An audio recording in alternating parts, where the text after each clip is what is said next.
पाठ 6 जापान में रहने वाले लंबी आयु के लोगों की सीख। आनंदित और लंबी आयु के लिए जापान के रीति रिवाज और कहावतें। ओगामी पहुंचने के लिए हम तकरीबन 3 घंटे लगे। पहले विमान से यात्रा करके टोक्यो से नाहा जाना पड़ता है, जो ओकिनावा की राजधानी है। कुछ महीने पहले हमने उस गांव के मुखिया को फोन करके अपने आने का प्रयोजन बताया था। वहां के सबसे लंबी आयु के लोगों से मुलाकात करने की इच्छा भी हमने जाहिर की थी। काफी चर्चा करने के बाद हमें सहमति मिली। तब हमने उस गांव के नजदीकी एक कमरा भाड़े पर लिया। किताब का काम शुरू करने के तकरीबन 1 साल बाद हम ऐसे लोगों के बीच पहुंचे जो लंबी आयु के लोग थे। हमें महसूस हुआ कि जैसे वहां पर समय थम सा गया था, रुक गया था, क्योंकि वहां के लोग आज भी वही वाली भावनाओं में जी रहे हैं। ओगामी में आगमन। नाहा से 2 घंटे ट्रैफिक के बीच में से यात्रा करने के बाद हम कम भीड़ वाले इलाके में पहुंचे। हम जिस रास्ते से जा रहे थे उसके एक ओर समुद्र था और दूसरी ओर यानबारू जंगल से भरा हुआ पहाड़ था। 86 क्रमांक के रास्ते से जाते हुए हम नागो पहुंचे।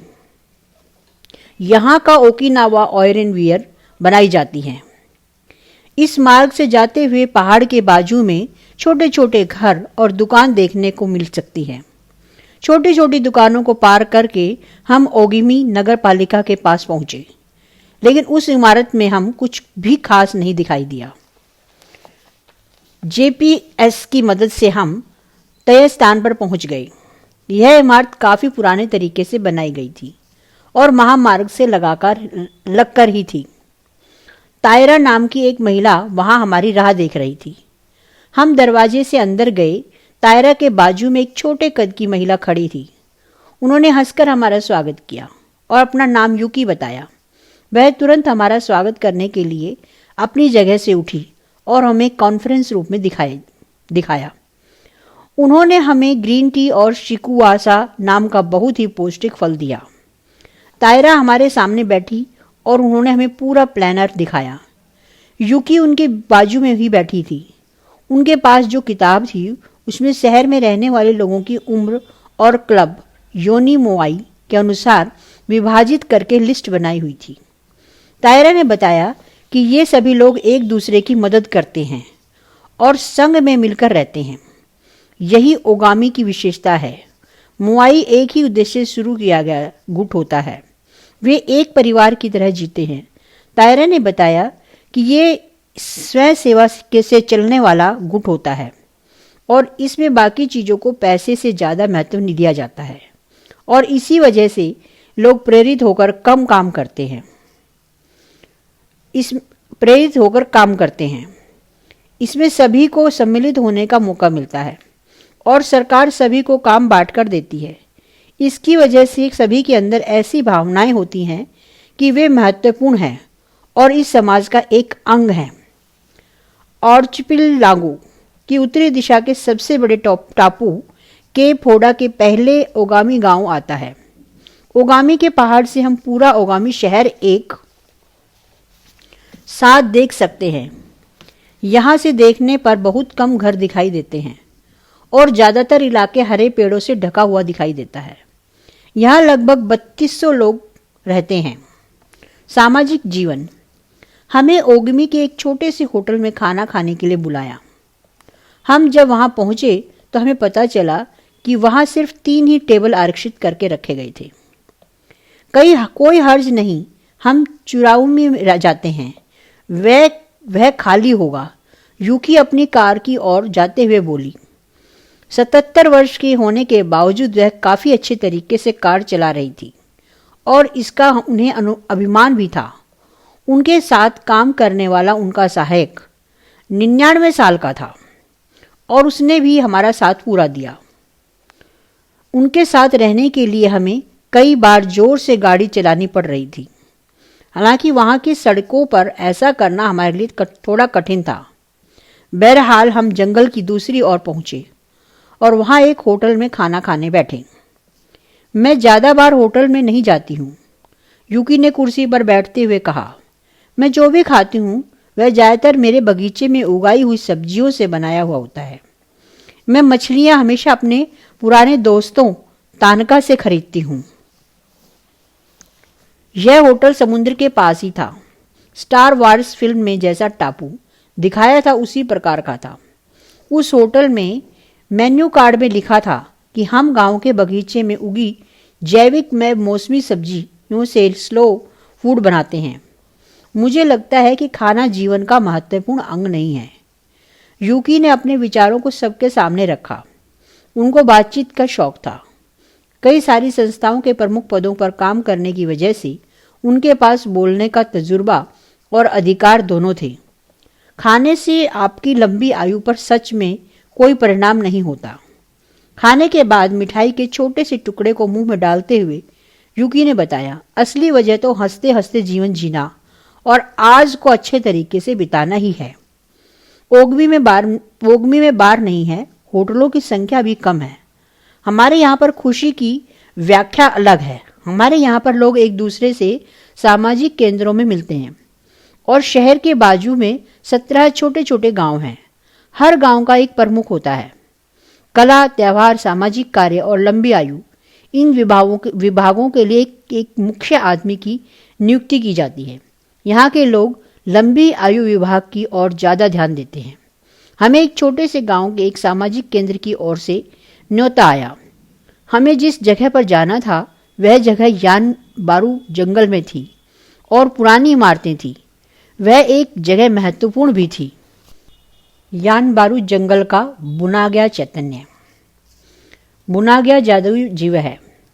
ये यान बारू और ओगिमी जंगल और उसके आसपास के शहर में रहते हैं। वे छोटे बच्चे की तरह दिखते हैं और उनके बाल लंबे व लाल होते हैं। उनको जंगल में खासकर गुजमारू यानी बरगद के पेड़ पर रहना पसंद है। उनको समुद्र के किनारे मच्छीमारी करना भी पसंद आता है। ओकिनावा की कई सारी कथाएं बुना गया चैतन्य के विषय पर हैं। वे काफ़ी खुश मिजाज और अनपेक्षित बर्ताव करते हैं। वहाँ के लोग कहते हैं कि बुन गया को पहाड़, नदियाँ, समुंदर, पेड़, पृथ्वी, हवा और जानवर पसंद आते हैं। अगर आपको उनके साथ दोस्ती करनी है तो आपको कुदरत के प्रति आपके मन में जो आदर है उसे व्यक्त करना पड़ता है। जन्मदिन की पार्टी। हम उस सामाजिक केंद्र पर पहुंचे। वहाँ लगभग 20 लोग थे और उन्होंने हमारा जोरदार स्वागत किया। उन्होंने हमें बताया कि उनके समूह में सबसे छोटे सदस्य की उम्र 83 साल थी। हमने टेबल पर ग्रीन टी के साथ उनसे वार्तालाप भी किया। उसके बाद हम पास के खुले मैदान में आए और वहाँ पर 3 लोगों के जन्मदिन की पार्टी की। उसमें एक महिला 99 साल की थी, एक 94 साल की थी और बर्थडे बॉय 79 होने वाला था। हमने गांव में गाए जाने वाले कुछ गाने गाए और अंग्रेजी में हैप्पी बर्थडे कहकर कार्यक्रम समाप्त किया। 99 साल की महिला ने मोमबत्ती फूंककर पार्टी में आए लोगों के प्रति आभार व्यक्त किया। हमने घर में ही बनाया हुआ शिकुवासा का केक खाया और जैसे किसी 20-22 साल के लड़के का जन्मदिन मनाते हैं उसी प्रकार नाचते गाते जन्मदिन मनाया। हमारी ये पहली पार्टी थी, लेकिन वहाँ के हफ्ते भर के प्रवास की आखिरी पार्टी नहीं थी। हम वहाँ के लोगों के साथ कैरियोके करने वाले थे। हालांकि वहाँ के लोग हमसे भी अच्छा गाते हैं। हम उनके पारंपरिक समूह में सम्मिलित हुए, उनके साथ खाना खाया और नाच गाने के साथ उनकी खुशी में शामिल हुए। हर दिन एक साथ खुशी से मनाओ। ओगामी जीवन शैली में से समारंभ की काफ़ी महत्व दिया जाता है। बुजुर्ग लोगों में काफ़ी मशहूर खेल गेट बॉल को देखने के लिए हमें बुलाया गया था। इसमें लकड़ी के हाथों से बाल को मारा जाता है। कम जगह में और कम साधनों के साथ यह खेल खेला जाता है। इसलिए जब 4 लोग मिलते हैं तो समय निकालकर इस खेल को खेलने में जुट जाते हैं। वहाँ के लोग आपस में प्रतियोगिता आयोजित करते हैं और सम्मिलित होने के लिए उम्र की कोई शर्त नहीं होती। हम भी खेल में शामिल हो गए, लेकिन दुर्भाग्यवश हमें 104 उम्र की एक महिला ने हरा दिया। सभी लोग मिलकर उन्हें प्रेरणा दे रहे थे और देखते ही देखते उन्होंने हमारे चेहरे पर आई खुशी को गायब कर दिया। गांव में रहने वाले लोगों की खुशी के लिए खेल समारोह और सामाजिक तालमेल के साथ आध्यात्मिक विकास का भी महत्व दिया जाता है। ओकिनावा के भगवान। ओकिनावा का महत्वपूर्ण धर्म होता है रियुक्यू शिंतो। रियुक्यू ओकिनावा के टापुओं के समूह का नाम है और शिंतो मतलब भगवान की ओर जाने वाला मार्ग। रियुक्यू शिंतो से में चाइना के ताओजुम, कन्फ्यूजिज्म और बुद्धिज्म की कुछ कल्पनाएं हैं। शिंतोइज्म ऐसा मानता है कि कुछ लोगों के पास ईश्वरीय चैतन्य प्राप्त करने की क्षमता होती है।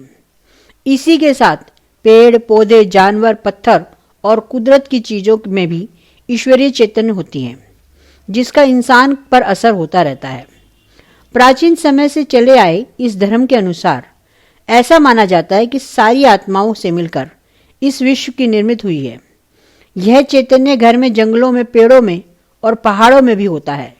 शांत और अंतःकरण से और धार्मिक विधि के द्वारा हम पवित्र माहौल में उस चैतन्य को आमंत्रित करते हैं। ओकिनावा में ऐसे कई सारे पवित्र स्थानों से और जंगलों से भरा हुआ है। इसमें दो महत्वपूर्ण मंदिर भी शामिल हैं। एक है उट्टाकी और दूसरा है अंगाजू। हम अंगाजू मंदिर गए थे। यह एक छोटा सा मंदिर है जिसके बाजू में एक झरना है। काफी सारी खुली हवा और रोशनी इसकी विशेषता है। धूप की खुशबू सभी ओर फैली हुई है। उटाकी मंदिर पत्थरों से बनाया गया है और वहां पर लोग पूजा करने आते हैं। उनका ऐसा मानना है कि वहां पर आत्माएं जमा होती हैं। ओकिनावा धर्म में महिलाओं को पुरुष से ज्यादा सक्षम माना जाता है। युवा ऐसी महिला होती हैं जिनके माध्यम से आत्माओं से संपर्क बताया जाता है। जापान में पूर्वजों की पूजा करना उनकी दिनचर्या का हिस्सा है। घर के सबसे बड़े बेटे के घर में एक छोटे मंदिर में इन पूर्वजों की पूजा और प्रार्थना की जाती है। हर इंसान में ईश्वर का अंश यानी माबुई होता ही है। यह चैतन्य का अंश होता है और हमारे जीवन का असली स्रोत होता है। यह चैतन्य अमर होता है और हमारे अस्तित्व की असली पहचान होता है। कभी कभी ऐसा भी होता है कि किसी मृत्यु इंसान की आत्मा जीवित इंसान में अटक जाती है। किसी की अचानक मौत हो जाए तो ऐसा होने की संभावना ज़्यादा होती है।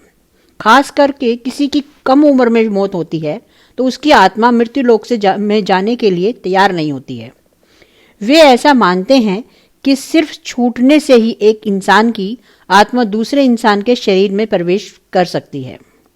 कोई दादी माँ अपनी पोती को दी हुई अंगूठी में से भी उसके शरीर में प्रवेश करती है। इतना ही नहीं, वह फोटो के माध्यम से भी प्रवेश करती है। जितने बुजुर्ग उतने सशक्त। ओगिमी से में हमारे दिन भले ही व्यस्त थे लेकिन फिर भी आरामदायी थे। हम वहाँ के लोगों की तरह काम कर रहे थे। वैसे देखा जाए तो यहाँ के लोग हमेशा व्यस्त रहते हैं और कुछ ना कुछ काम करते रहते हैं, लेकिन गौर से देखा जाए तो वे काफ़ी शांत और तनाव रहित दिखाई देंगे। वे सभी अपनी इकिगाई के हिसाब से काम करते हैं, लेकिन कहीं पर भी कोई भागदौड़ पर या जल्दबाजी नहीं होती है। वे खुशी से साथ काम करते हैं। साथ ही 200 साल पहले वाशिंगटन बैरन किस बताए उस सिद्धांत का पालन भी करते हैं जिसके अनुसार अगर आपको हमेशा खुश रहना है तो कोई ऐसा लक्ष्य जिसके लिए आपके दिल में बेपनाह मोहब्बत हो और हमेशा कुछ ना कुछ हासिल करने की चाह चाहिए। ओगामी ने अपने आखिरी दिन हम शहर के पास स्थित एक बाजार में खरीदारी करने के लिए गए। उस जगह पर सब्जी, ग्रीन टी, शिकुआसा का रस और चैतन्य से भरा हुआ पानी पीने को मिलता है। उन बोतलों पर लिखा होता है लंबी आयु के लिए पानी। हमने यह लंबी आयु देने वाला पानी खरीदा और समुद्र की ओर देखकर इस आशा से यह पानी पिया कि उस पानी की वजह से हमें भी लंबी आयु प्राप्त होगी और हम अपने इकिगाई मिलेगी। उसके बाद हमने बुनागा का फोटो लिया और फिर वहां पर लिखे हुए तमाम संदेश पढ़ने की शुरुआत की।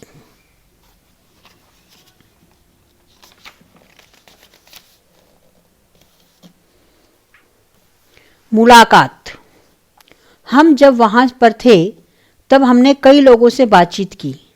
उस दौरान हमने वहाँ के बुजुर्ग लोगों से उनकी लंबी आयु, तत्वज्ञान और इकिगाई के राज पूछे।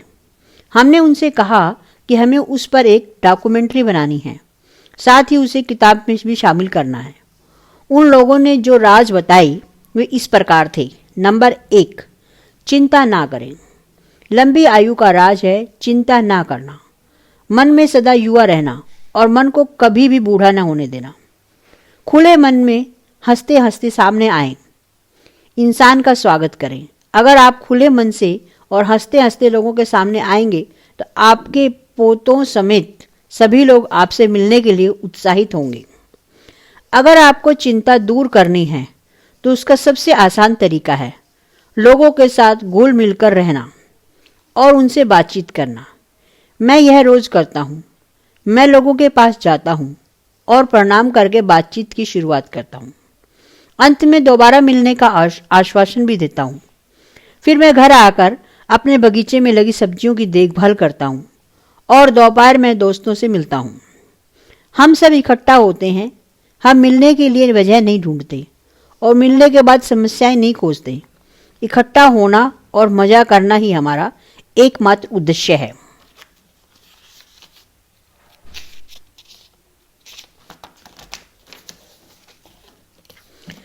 नंबर 2, अच्छी आदतें। सुबह 6 बजे उठकर बगीचे में उगी सब्जियों की ओर देखना मुझे बहुत पसंद आता है। मैं वहां जाकर अपने लगाए हुए टमाटरों और मैंडोरोनी संतरों को देखता हूं। ऐसा करने से मुझे शांति और खुशी महसूस होती है। और 1 घंटा बगीचे में बिताने के बाद मैं घर आकर नाश्ता करता हूं। मैं अपनी सब्जी खुद अपने बगीचे में उगाती हूं और अपने लिए खुद खाना पकाती हूं। यही मेरी इकिगाई है। बूढ़े होने पर भी अपनी बुद्धि को तेज रखने के लिए कला अब आपकी उंगलियों में है। अगर आपने अपने हाथ चालू रखे यानी सदा सक्रिय रहें तो यकीनन आप 100 साल जिएंगे। मैं अलार्म लगाकर ठीक 4 बजे उठता हूं। उसके बाद कॉफी पीता हूं, फिर हल्का सा व्यायाम करता हूं। इस व्यायाम की वजह से मुझे दिन भर के लिए ऊर्जा मिलती है। मैं हर चीज को थोड़ा थोड़ा खाता हूं। मुझे लगता है यही मेरी लंबी आयु का राज है। मुझे खाने में अलग अलग पदार्थ अच्छे लगते हैं, इससे मजा आता है। अगर आपने काम करना बंद किया तो आपका शरीर खत्म हो जाता है।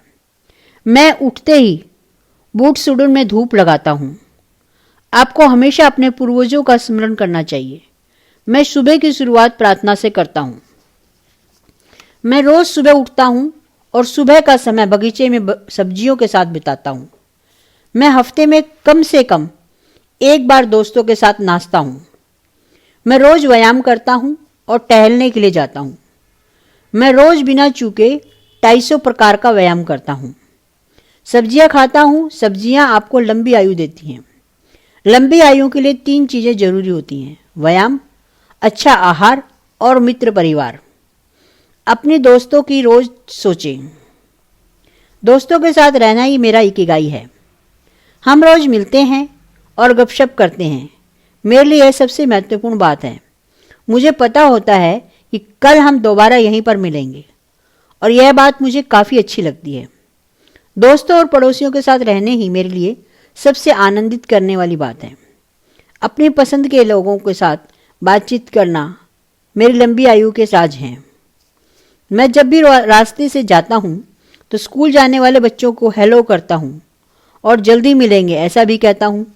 जो लोग कार से जाते हैं उनका अभिवादन करता हूँ और उनसे कहते हूँ गाड़ी धीमे चलाएं। 7:20 से 9:15 बजे तक मैं घर से बाहर रहता हूँ। सभी से मिलता हूँ और जब सभी निकल जाते हैं तो अपने घर लौट आता हूँ। एक साथ गाना गाना और चाय पीते पीते पड़ोसियों से गपशप करना मेरे विचार से मेरे जीवन की ये सबसे अच्छी बातें हैं। मैं रोज सुबह 5 बजे उठता हूँ। समुद्र के किनारे टहलने जाता हूँ, फिर दोस्तों के पास जाकर चाय पीता हूँ।